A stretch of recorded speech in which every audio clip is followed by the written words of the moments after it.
Hello dear friends, welcome to our channel exam zone academy. आज हम लोग पढ़ेंगे एंशिएंट हिस्ट्री की 5th क्लास होगी और इसी क्लास में हमारे संपूर्ण कंप्लीट हमारी एंशिएंट हिस्ट्री हो जाएगी। ठीक है दोस्तों, स्टार्ट करता हूं। इससे पहले आपने लोगों ने नहीं देखा तो 4 वीडियो एनसीईआरटी की कंप्लीट है, 100 क्वेश्चंस वो कंप्लीट करिए, उसके बाद में नेक्स्ट आज से स्टार्ट करिए। ठीक है, चलो स्टार्ट करता हूँ पहला क्वेश्चन से। बौद्ध धर्म का संरक्षक कुषाण शासक कौन था? बौद्ध धर्म का जो संरक्षक था वो कुषाण शासक कौन था? कौटिल्य थे, अशोक थे, कनिष्क थे, विक्रमादित्य थे। तो कौन थे? तो वो कौन थे? वो कनिष्क थे। कौन से? कनिष्क थे। तो ऑप्शन नंबर थर्ड इसका क्या हो जाएगा? राइट आंसर हो जाएगा। अशोक भी थे लेकिन कुषाण शासक ही। अशोक क्या थे? अशोक मौर्य शासक थे। जबकि कौटिल्य क्या थे? चंद्रगुप्त मौर्य के क्या प्रधानमंत्री थी और गुरु भी थे। ठीक है, विक्रमादित्य गुप्त शासक थे। उसके बाद में अगला क्वेश्चन देखते हैं। अगला क्वेश्चन देखते हैं। सॉरी, विक्रमादित्य गुप्त शासक नहीं थे। उसके बाद में अगला क्वेश्चन से, निम्नलिखित साहित्यिक कृतियों का उनके लेखों के मिलान कीजिए। जो कृतियां हैं उनसे मिलान करना है, कौन किसकी कृति है। कविराज, कविराज की महावीराचार्य है। आदि पुराण, सक्टायन, गणित गणित सारा इसमें ग्रह है जो सारास्म ग्रह है जो अमोघ वर्ष की है, और अमोघ वृत्ति जो है जिनसेन की है। तो देखो, कविराज जो है, कविराज वो अमोघ वर्ष की है। किसकी है? अमोघ वर्ष की कविराज है। जबकि आदि पुराण जो है, आदि पुराण की रचना किसने की थी? आदि पुराण की रचना जिनसेन ने की थी। किसने की थी? जिनसेन ने की थी। और गणित सारास्म ग्रह की रचना किसने की थी? महावीराचार्य ने की थी। किसने? महावीराचार्य ने की थी। और अमोघ वृत्ति की रचना सक्टायन ने की थी। किसने की थी? सक्टायन ने अमोघ वृत्ति की रचना की थी। उसके बाद में अगला क्वेश्चन देखते हैं। कला की गंधार शैली किसके शासनकाल में बढ़ती थी? किसके शासनकाल में बढ़ती थी? तो यह है पनपी थी या बढ़ती थी। ठीक है, तो इसको लिख सकते हो पनपी थी। पनपी थी या उत्थान पे थी, तो पनपी थी। हर्ष के काल में, अशोक के काल में, कनिष्क के काल में, कि चंद्रगुप्त द्वितीय के काल में? तो गंधार की कला की गंधार शैली है वो कनिष्क के शासनकाल में पनपी थी। ठीक है, ऑप्शन नंबर थर्ड इसका क्या हो जाएगा? राइट आंसर हो जाएगा। ये क्या हो जाएगा? इसमें राइट आंसर हो जाएगा। और ये जो थी, इसमें जो गंधार शैली थी, इसमें क्या था? इसमें भारत और ये जो ग्रीक शैली थी, दोनों का मिश्रण था। दोनों का मिश्रण था, और इसीलिए इसे क्या कहा गया है? गंधार शैली कहा गया है। उसके बाद में अगला क्वेश्चन से, भारतीय और यूनानी कला के अभिलक्षणों को भारतीय और यूनानी कला के अभिलक्षणों को संबोधित करने वाली इस कला शैली का नाम क्या है? शिखर है, वर्ण है, नगन है, गंधार है। तो कौन सी शैली है? तो वो शैली थी गंधार शैली थी। जो भारतीय और यूनानी के अभिलक्षणों को संबोधित करने वाली शैली, ये दोनों का मिश्रण थी, वो थी गंधार शैली। उसके बाद में अगला क्वेश्चन से, कनिष्क के शासनकाल में रहने वाले साहित्यकार कौन थे? नागार्जुन और अश्वघोष थे, वसुमित्र और अश्वघोष थे, चरक और सुश्रुत थे, और अश्वघोष और कालिदास थे। तो इसका ऑप्शन नंबर जो 1 हो जाएगा। नागार्जुन और अश्वघोष जो थे वो क्या थे? वो कनिष्क के शासनकाल में साहित्यकार थे। क्या थे? साहित्यकार थे। तो ऑप्शन नंबर 1 क्या हो जाएगा? इसका राइट आंसर हो जाएगा। उसके बाद में अगला क्वेश्चन से, लेकिन वसुमित्र भी कनिष्क के दरबार में रहता था, लेकिन ये क्या था? ये साहित्यकार नहीं था। ये साहित्यकार नहीं थे, लेकिन ये दोनों क्या थे? ये दोनों साहित्यकार थे, नागार्जुन और अश्वघोष। उसके बाद में अगला क्वेश्चन से, प्राचीन काल में निम्नलिखित में से कौन कलिंग का एक महान शासक था? कलिंग का कौन महान शासक था? अजातशत्रु थे, बिंदुसार थे, खारवेल था, मयूर शर्मन था। मयूर शर्मन था। तो तो प्राचीन काल में कलिंग का जो महान शासक था वो था खारवेल। खारवेल था। ऑप्शन नंबर थर्ड क्या हो जाएगा? इसका राइट आंसर हो जाएगा। राइट आंसर हो जाएगा। और खारवेल राजा के विषय में जानकारी मिलती है हाथी गुफा अभिलेख से मिलती है। किसमें? हाथी गुफा, जो हाथी गुफा अभिलेख है उससे जानकारी मिलती है। उसके बाद में अगला क्वेश्चन से, राजा खारवेल किस चेदी वंश के महानतम शासक थे? राजा जो खारवेल थे वो किस चेदी वंश के महानतम शासक थे? महानतम शासक थे। चोलामंडलम के थे, कलिंग के थे, कन्नौज के थे कि पुरुषपुर के थे? तो वो कलिंग के राजा थे। कलिंग के ही राजा खारवेल थे जो एक महानतम चेदी वंश के शासक थे। उसके बाद में अगला क्वेश्चन से, सातवाहन का सबसे बड़ा शासक कौन था? सातकर्णी प्रथम था कि गोमती पुत्र सतकर्णी था, श्रीमुख था कि हॉल था? तो सातवाहन वंश का सबसे बड़ा शासक जो था उसका नाम था गोमती पुत्र सातकर्णी। गोमती पुत्र सातकर्णी ऑप्शन नंबर सेकंड क्या हो जाएगा? राइट आंसर हो जाएगा। क्या हो जाएगा? राइट आंसर हो जाएगा। उसके बाद में अगला क्वेश्चन देखते हैं, और इसके बारे में जो गोमती पुत्र सातकर्णी है इसके बारे में जो जानकारी मिलती है वो नासिक का एक अभिलेख मिलता है, उसके बारे में जानकारी मिलती है, और इसका एक पुलवामी का भी एक अभिलेख है, उसके बारे में वहाँ से भी इसकी जानकारी मिलती है। उसके बाद में अगला क्वेश्चन से, निम्नलिखित में से विद्या की सबसे पुरानी पीठ कौन सी थी? विद्या की सबसे पुरानी पीठ कौन सी थी? तक्षशिला थी, नालंदा थी, उज्जैन थी, विक्रमशिला थी? तो सबसे पुरानी विद्या की जो पीठ थी वो थी आपकी तक्षशिला थी। क्या थी? तक्षशिला थी। तक्षशिला के ही आचार्य क्या थे? चाणक्य थे, और उनका शिष्य क्या था? चंद्रगुप्त मौर्य था। उसके बाद में अगला क्वेश्चन से, पहला ज्ञात गुप्त शासक कौन था? पहला जो गुप्त ज्ञात और गुप्त शासक था वो कौन था? पहला ज्ञात और गुप्त शासक कौन था? श्रीगुप्त था, चंद्रगुप्त प्रथम था, घटोत्कच था, कुमारगुप्त प्रथम था? तो कौन था? वो था आपका श्रीगुप्त था। कौन था? श्रीगुप्त था। ऑप्शन नंबर 1 क्या हो जाएगा? राइट आंसर हो जाएगा, श्रीगुप्त था।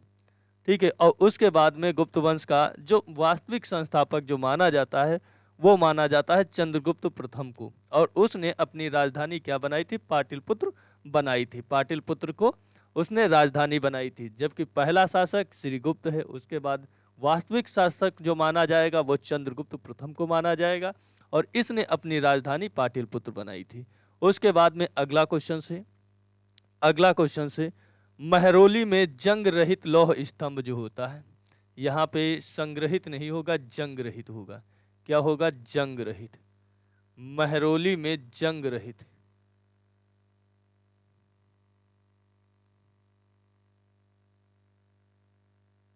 महरौली में जंग रहित लौह स्तंभ किसने स्थापित किया था? गुप्त ने, सातवाहन ने, मौर्य ने कि कुषाणों ने स्थापित किया था? तो महरौली में जो जंग रहित जो लौह स्तंभ बनाया गया था वो गुप्तों के द्वारा स्थापित किया गया था। ऑप्शन नंबर 1 इसका क्या हो जाएगा? राइट आंसर हो जाएगा। और इसके बारे में जो इसको स्थापित किया था वो चंद्रगुप्त द्वितीय ने। किसने? चंद्रगुप्त द्वितीय ने इसको बनवाया था। चंद्रगुप्त द्वितीय ने बनवाया था। उसके बाद में अगला क्वेश्चन से, गुप्त राजा किसने विक्रमादित्य की पदवी ग्रहण की थी? गुप्त राजा जो थे वो किसने विक्रमादित्य की उपाधि जो थी वो ग्रहण की थी? स्कंदगुप्त, समुद्रगुप्त की चंद्रगुप्त द्वितीय की कुमारगुप्त ने? तो किसने? चंद्रगुप्त जो द्वितीय था उसे विक्रमादित्य की पदवी को उसने ग्रहण की थी। ऑप्शन नंबर थर्ड क्या हो जाएगा? इसका राइट आंसर हो जाएगा। क्या हो जाएगा? राइट आंसर हो जाएगा। और इसका चंद्रगुप्त द्वितीय जो था इसकी माता का नाम जो था उसे दत्ता देवी था। क्या था? दत्त देवी था। दत्त देवी इसकी माता का नाम था। और इसके काल को क्या कहा जाता था? गुप्त काल का स्वर्ण काल कहा जाता था। स्वर्ण काल किसके? चंद्रगुप्त द्वितीय के काल को ही स्वर्ण काल की संज्ञा दी जाती है। किसके? स्वर्ण काल की संज्ञा दी जाती है, या स्वर्ण युग की संज्ञा दी जाती है। स्वर्ण युग की संज्ञा दी जाती है। उसके बाद में अगला क्वेश्चन से, चंद्रगुप्त द्वितीय और किस नाम से जाना जाता था? समुद्रगुप्त, स्कंदगुप्त, विक्रमादित्य, राणागुप्त के नाम से। तो किसके नाम से जाना जाता था? तो अभी बताया विक्रमादित्य के नाम से जाना जाता था। ऑप्शन नंबर 3 क्या हो जाएगा? इसका राइट आंसर हो जाएगा। उसके बाद में अगला क्वेश्चन से, गुप्त काल के चांदी के सिक्कों को क्या कहते थे? दीनार कहते थे, रूपक कहते थे, शतमान कहते थे, करसापण कहते थे? क्या कहते थे? तो उन्हें जो चांदी के सिक्के थे उन्हें रूपक कहा जाता था। क्या कहा जाता था? रूपक कहा जाता था, जबकि सोने के सिक्के होते थे उन्हें दीनार कहते थे। सोने के जो थे उन्हें दीनार कहते थे और चांदी के क्या कहते थे? रूपक कहते थे। उसके बाद में अगला क्वेश्चन से, हरिसेन निम्नलिखित राज्यों में से किसका राज कवि था? हरिसेन जो था निम्नलिखित राज्यों में से राजा जो थे उनमें से किसका राज कवि था? किसका राज कवि था? अशोक का, चंद्रगुप्त का, समुद्रगुप्त का कि हर्षवर्धन का था? तो हरिसेन जो था वो राज कवि था, वो आपका था समुद्रगुप्त का था। ऑप्शन नंबर थर्ड क्या हो जाएगा इसका? राइट आंसर हो जाएगा। थर्ड इसका राइट आंसर हो जाएगा। और जो हरिसेन जो थे वो हरिसेन जो है इसकी जानकारी मिलती है इलाहाबाद अभिलेख से, इलाहाबाद प्रशस्ति से इसकी जानकारी मिलती है। और इसमें समुद्रगुप्त को क्या कहा गया है? भारत का नेपोलियन की संज्ञा दी गई है। भारत के नेपोलियन की जो संज्ञा है समुद्रगुप्त को दी गई है, वो इलाहाबाद के अभिलेख से प्रशस्ति से प्राप्त होती है। और इसमें यह भी बताया गया है कि अश्वमेधकर्ता भी इसे कहा गया, अश्वमेधकर्ता कहा गया, और इसे तथा इसको कविराज की भी संज्ञा दी गई है समुद्रगुप्त को। उसके बाद में अगला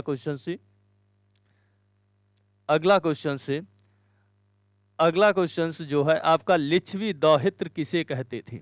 लिच्छवी दौहित्र किसे कहते थे? चंद्रगुप्त प्रथम को, स्कंदगुप्त को कि कुमारगुप्त को कि समुद्रगुप्त को? तो लिच्छवी दौहित्र जो कहते थे वो कहते थे समुद्रगुप्त को। ऑप्शन नंबर 4 क्या हो जाएगा इसका? राइट आंसर हो जाएगा। ऑप्शन नंबर 4 क्या हो जाएगा इसका? राइट आंसर हो जाएगा। उसके बाद में लिच्छवी दौहित्र इसे क्यों कहते थे? क्योंकि ये लिच्छवी कन्या से उत्पन्न थे। क्या है इनका नाम? जो इनकी माता का नाम था वो कुमारा देवी था। कुमार देवी इनकी माता का नाम था, उनसे ये इनकी जन्म हुआ था। जबकि चंद्रगुप्त प्रथम की माता का नाम देवदत्त देवी था। क्या था? देवदत्त देवी था। उसके बाद में अगला क्वेश्चन देखते हैं। रोमन साम्राज्य के साथ भारत का व्यापार रोम पर किसके द्वारा आक्रमण के साथ समाप्त हो गया था? अरबों द्वारा, हंगेरियनों द्वारा, तुर्कों द्वारा कि हूणों द्वारा? तो किसके द्वारा समाप्त हो गया था? तो हूणों के द्वारा जब आक्रमण हुआ था उसी के द्वारा हमारा क्या होता है? रोमन साम्राज्य के साथ में व्यापार का अतिक्रमण या समाप्ति हो जाती है। ऑप्शन नंबर 4 क्या हो जाएगा इसका? राइट आंसर हो जाएगा। उसके बाद में अगला क्वेश्चन से, निम्न में से किसके सिक्के संगीत के प्रति उनका प्रेम दर्शाते हैं? मौर्यों के, नंद के, गुप्तों के कि चोल के? किसके दर्शाते हैं? तो आपके जो गुप्तों के जो सिक्के हैं वो संगीत के प्रति प्रेम दर्शाते हैं। ऑप्शन नंबर 3 क्या हो जाएगा इसका? राइट आंसर हो जाएगा। उसमें क्या दिखाया गया है कि समुद्रगुप्त जो है बीड़ा को लेकर बीड़ावादन करते हुए दिखाया गया है। और उसको इससे क्या पता चलता है कि गुप्तों को संगीत के प्रेम था। उसके बाद में अगला क्वेश्चन से, निम्नलिखित में से किसको अपने विजयों के कारण भारत का नेपोलियन कहा जाता है? वो कहा जाता है समुद्रगुप्त को। किसको कहा जाता है? समुद्रगुप्त को भारत का नेपोलियन कहा जाता है। ऑप्शन नंबर 2 क्या हो जाएगा इसका? राइट आंसर हो जाएगा। ऑप्शन नंबर 2 जो हो जाएगा वो क्या हो जाएगा? राइट आंसर हो जाएगा। उसके बाद में अगला क्वेश्चन देखते हैं। भारतीय संस्कृति का स्वर्ण युग था। भारतीय संस्कृति का स्वर्ण युग था। कौन था? भारतीय संस्कृति का जो स्वर्ण युग था वो क्या था? मौर्य काल था, राजपूत काल था, चोल काल था कि गुप्त काल था? कौन था? गुप्त काल था। तो ये था आपका गुप्त काल जो था भारतीय संस्कृति का जो था वो क्या था? वो स्वर्ण काल था। यह स्वर्ण युग कहते हैं। क्या कहते हैं? स्वर्ण युग कहते हैं। उसके बाद में अगला क्वेश्चन देखते हैं। गुप्त काल में किस धातु के सर्वाधिक सिक्के जारी किए गए थे? गुप्त काल में सर्वाधिक किस धातु के सिक्के जारी किए गए थे? वो किसी के? सोना के, चांदी के, लोहा के कि तांबा के? तो सोना के सबसे ज़्यादा सिक्के जारी किए गए थे, इसीलिए गुप्त काल को स्वर्ण काल भी कहा जाता है, क्योंकि गुप्त काल में सबसे ज़्यादा सोने के सिक्के जारी किए गए थे। जबकि शीशे के सिक्के जो जारी किए थे वो किसने? सातवाहनों ने जारी किए थे। किसने? सातवाहनों ने। कई बार क्वेश्चन पूछा गया है। उसके बाद में अगला क्वेश्चन से, प्रसिद्ध गुप्त संवत किस वर्ष शुरू किया गया था? 319 ईस्वी में, 600 ईस्वी में, 78 ईस्वी में कि 57 ईसा पूर्व में? जो गुप्त संवत स्टार्ट किया गया था वो शुरू किया गया था 319 ईस्वी में स्टार्ट किया गया था। ठीक है, 319 ईस्वी में स्टार्ट किया गया था जब चंद्रगुप्त प्रथम का राज्याभिषेक हुआ था उसी दिन। उसके बाद में अगला क्वेश्चन से, इलाहाबाद स्तंभ के शिलालेख में इसकी उपलब्धियां वर्णित है। किसकी उपलब्धियां वर्णित है? हर्ष की, अशोक की, समुद्रगुप्त की, चंद्रगुप्त विक्रमादित्य की। तो इलाहाबाद का जो स्तंभ है उसमें किसकी उपलब्धियों के बारे में विशेषता दी गई है? तो वो समुद्रगुप्त के, अभी मैंने बताया था समुद्रगुप्त के। उसी में कहा गया है भारत का नेपोलियन, कविराज की भी उसे संज्ञा दी गई है और इसे लिच्छवी दौहित्र भी कहा जाता है समुद्रगुप्त को। ठीक है, उसके बाद में अगला क्वेश्चन से, इलाहाबाद स्तंभ शिलालेख किसने बनवाया था? महासेन ने, वीरसेन ने, विष्णुसेन ने, हरिसेन ने बनवाया था। तो इलाहाबाद जो स्तंभ है वो किसने बनवाया था? अभी मैंने बताया था हरिसेन ने बनवाया था। किसने? हरिसेन ने बनवाया था। ऑप्शन नंबर 4 क्या हो जाएगा इसका? राइट आंसर हो जाएगा। उसके बाद में अगला क्वेश्चन सी, फायान किसके शासनकाल के दौरान भारत आया था? चंद्रगुप्त द्वितीय के, समुद्रगुप्त के, कि रामगुप्त के, कुमारगुप्त के? तो फायान है वो किसके शासनकाल में भारत आया था? वो चंद्रगुप्त द्वितीय के समय पे आया था। ऑप्शन नंबर 1 क्या हो जाएगा इसका? राइट आंसर हो जाएगा। और ये आया था 399 में आया था और 15 वर्षों तक रहा था। 314 तक रहा था। कितने? 414 तक रहा था। 399 से 414 तक 15 साल यहाँ पर रहा था और उसने क्या किया था? भ्रमण किया था। और इसी के समय में क्या होता है, उसके बाद में उसने बताया कि चंद्रगुप्त जो द्वितीय है वो सबसे प्रतापी राजा है। उसके बाद में अगला क्वेश्चन से, निम्नलिखित में से कौन सी साहित्यिक रचना शास्त्रीय संस्कृत साहित्य से संबंधित है? हाँ, कौन सी संस्कृत साहित्य से संबंधित है? शास्त्रीय संस्कृत साहित्य से संबंधित है। धम्मपद, वेद, मेघदूत, दीर्घनिकाय। तो कौन सी संबंधित है? तो जो है आपकी मेघदूत जो है कालिदास द्वारा रचित जो है वो रचना जो है कालिदास द्वारा रचित है, उसे क्या बताया गया है? शास्त्रीय संस्कृत साहित्य से वो संबंधित है। और मेघदूत जो कालिदास की रचना है, कालिदास ने और भी रचनाएं की थी और ये इनका काल जो माना जाता है वो गुप्त काल माना जाता है। जैसे मालविकाग्निमित्र थी, अभिज्ञान शाकुंतलम थी, अभिज्ञान शाकुंतलम और मेघदूत, ये सभी किसकी हैं? कालिदास की रचनाएं हैं। उसके बाद में अगला क्वेश्चन है, पंचतंत्र की कथाओं का संकलन किसने किया था? वाल्मीकि ने, वेद व्यास ने, विष्णु शर्मा ने कि तुलसीदास ने किया था? तो पंचतंत्र की जो कथाओं का संकलन वो किया था, किसने किया था? विष्णु शर्मा ने किया था। किसने? विष्णु शर्मा ने किया था। तो ऑप्शन नंबर क्या हो जाएगा इसका? थर्ड वाला राइट आंसर हो जाएगा। थर्ड राइट आंसर हो जाएगा। उसके बाद में अगला क्वेश्चन से, मेघदूत के लेखक कौन है? मेघदूत के लेखक कौन है? तो अभी हमने बताया था कालिदास है। कौन है? कालिदास है। जबकि हर्षचरित की बाणभट्ट ने, साखी सबर रमैनी की कबीर ने। ठीक है, उसके बाद में अगला क्वेश्चन देखते हैं, निम्नलिखित में से कौन है जो चिकित्सक नहीं थे? सुश्रुत, चरक, धन्वंतरी, चावार्क। तो कौन है जो चिकित्सक नहीं थे? तो आपके जो चावार्क थे वो क्या थे? वो चावार्क जो थे वो क्या थे? वो एक चिकित्सक नहीं थे। क्या थे? वो चिकित्सक नहीं थे, एक भौतिकवादी दर्शन के एक दार्शनिक थे। क्या थे? भौतिकवादी दार्शनिक चावार्क थे। जबकि सुश्रुत, चरक और धन्वंतरी ये लोग चिकित्सक थे। अगला क्वेश्चन से, प्राचीन भारत के विख्यात चिकित्सक धन्वंतरी ने अपना परामर्श किसके दरबार में दिया था? चंद्रगुप्त द्वितीय, समुद्रगुप्त, अशोक, कनिष्क के दरबार में। तो किसके दरबार में दिया था धन्वंतरी ने अपना परामर्श? वो दिया था चंद्रगुप्त द्वितीय के समय दरबार में। तो ऑप्शन नंबर फर्स्ट क्या हो जाएगा इसका? राइट आंसर हो जाएगा। उसके बाद में अगला क्वेश्चन से, वराह मिहिर थे, एक एस्ट्रोनॉट थे, एक स्पेस शटल थी, एक पावर स्टेशन थी, एक प्राचीन खगोलविद थे। तो वराह मिहिर जो थे वो क्या थे? वराह मिहिर जो थे वो आपके क्या थे? एक जो थे प्राचीन खगोलविद थे। क्या थे? प्राचीन खगोलविद थे। ऑप्शन नंबर 4 क्या हो जाएगा, राइट आंसर हो जाएगा। उसके बाद इस क्वेश्चन में देख लेते हैं, जब धन्वंतरी की बात की गई तो चंद्रगुप्त द्वितीय के समय पे, चंद्रगुप्त द्वितीय के समय पे क्या था, इनके नवरत्न थे, इनके जो नवरत्न थे, नवरत्नों को देख लेते हैं। तो चंद्रगुप्त द्वितीय के दरबार में प्रमुख जो विद्वान थे उन्हें नवरत्न की संज्ञा दी गई है। उसमें एक कालिदास थे, एक वराह मिहिर थे, एक बेताल भट्ट थे, एक वर रुचि थे, और अमर सिंह एक थे अमर सिंह जो थे वो थे, जिन्होंने अमरकोश की रचना की। अंशुके थे और घटकर पर भी थे। कौन थे, घटकर पर भी थे, और धन्वंतरी भी थे। उसके बाद में अगला क्वेश्चन देखते हैं, किसके शासनकाल के दौरान अजंता की गुफाएं निर्मित की गई थी। किसके शासनकाल के दौरान अजंता की गुफाएं निर्मित की गई थी। तो इसका बताइए, गुप्तों के समय पे, कुषाणों के समय पे, मौर्यों के समय पे, चालुक्यों के समय पे। तो अजंता की जो गुफाएं हैं वो गुप्त शासनकाल के समय पे निर्मित की गई थी। तो ऑप्शन नंबर 1 क्या हो जाएगा, इसका राइट आंसर हो जाएगा। उसके बाद में अगला क्वेश्चन से, संगम काल में रोमन व्यापार का केंद्र बताइए।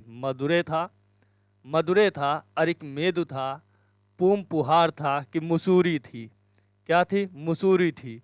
तो कौन सा ऑप्शन इसका सही है, कौन सा ऑप्शन इसका सही है। तो संगम काल में रोमन व्यापार का जो केंद्र था वो अरिकमेदु था। कौन थी, अरिकमेदु थी। ऑप्शन नंबर 2 क्या हो जाएगा, इसका राइट आंसर हो जाएगा। उसके बाद में अगला क्वेश्चन से, एलोरा में गुफा एवं शिला उत्कीर्ण मंदिर प्रतिनिधित्व करते हैं। किसका करते हैं, एलोरा में गुफा एवं जो शिला उत्कीर्ण मंदिर है वो प्रतिनिधित्व करते हैं केवल बौद्धों का, कि बौद्ध और जैनों का, कि हिंदू और जैनों का, कि हिंदू बौद्ध और जैन का। तो किसका करते हैं। तो ये जो एलोरा की गुफाएं हैं उसमें जो शिला उत्कीर्ण है उसमें हिंदू, बौद्ध और जैन तीनों धर्मों का प्रतिनिधित्व करते हैं। उसके बाद में अगला क्वेश्चन सी, चोलेश्वर नामक मंदिर का निर्माण किसने किया था। विजयालय ने किया था, आदित्य प्रथम ने, कुलोतुंग प्रथम ने, कि कुलोतुंग द्वितीय ने किया था। तो किसने किया था। तो चोलेश्वर जो नामक मंदिर है उसकी स्थापना, निर्माण किसने किया था, विजयालय ने की थी। किसने, विजयालय ने की थी। उसके बाद में अगला क्वेश्चन से, गंगा को उत्तर से दक्षिण ले जाने वाला चोल राजा कौन था। राजा चोल था, कि महेंद्र था, कि राजेंद्र चोल था, कि परांतक था। कौन था, परांतक था। तो गंगा को उत्तर से दक्षिण की ओर ले जाने वाला जो शासक था, राजा था, चोल राजा, वो राजेंद्र चोल था। कौन था, राजेंद्र चोल था। उसके बाद में अगला क्वेश्चन से, एलोरा में कैलाश मंदिर का निर्माण किसने किया था। एलोरा में जो है कैलाश मंदिर का निर्माण किसने किया था, किसने किया था। एलोरा में कैलाश मंदिर का जो निर्माण है वो किसने किया था। राजेंद्र प्रथम ने किया था, राजेंद्र प्रथम ने किया था, राजेंद्र प्रथम ने किया था, महेंद्र वर्मन प्रथम ने किया था, महेंद्र वर्मन प्रथम ने किया था, कि कृष्णा प्रथम ने किया था, कि गोविंद प्रथम ने किया था। तो कृष्णा प्रथम ने एलोरा में कैलाश मंदिर का निर्माण किया था। उसके बाद में अगला क्वेश्चन से, महाबलीपुरम के सप्त पैगोडा किसके द्वारा संरक्षित कला है। सप्त पैगोडा जो है वो किसके द्वारा संरक्षित कला है, किसके द्वारा संरक्षित कला है। तो पल्लवों के द्वारा, कि पांड्य के द्वारा, कि चोल के द्वारा, कि मौर्यों के द्वारा है। तो जो सप्त पैगोडा है वो किसके द्वारा है, पल्लवों के द्वारा है। ऑप्शन नंबर 1 क्या हो जाएगा, राइट आंसर हो जाएगा। और इसी के साथ में हमारी क्लास क्या होती, फिनिश होती है। और मैंने एंशिएंट हिस्ट्री में 138 क्वेश्चंस कराए हैं कंप्लीट, ठीक है। और आशा करता हूँ ये वीडियो सभी आपको बहुत पसंद आएंगी। और अगर पसंद आती हैं तो वीडियो को लाइक कर देना, शेयर कर देना, कमेंट करके बताना। और इसके बाद मैं सीरीज स्टार्ट करने जा रहा हूँ A to Z, क्या A to Z पॉलिटी जब कंप्लीट हो जाएगी उसके बाद आएगी इंडियन जियोग्राफी, ठीक है। तो ऐसे ही बनाए रखना और मेरे चैनल्स को सब्सक्राइब कर लेना। और मिलता हूँ आपको नेक्स्ट वीडियो में, ठीक है दोस्तों। जय हिंद दोस्तों।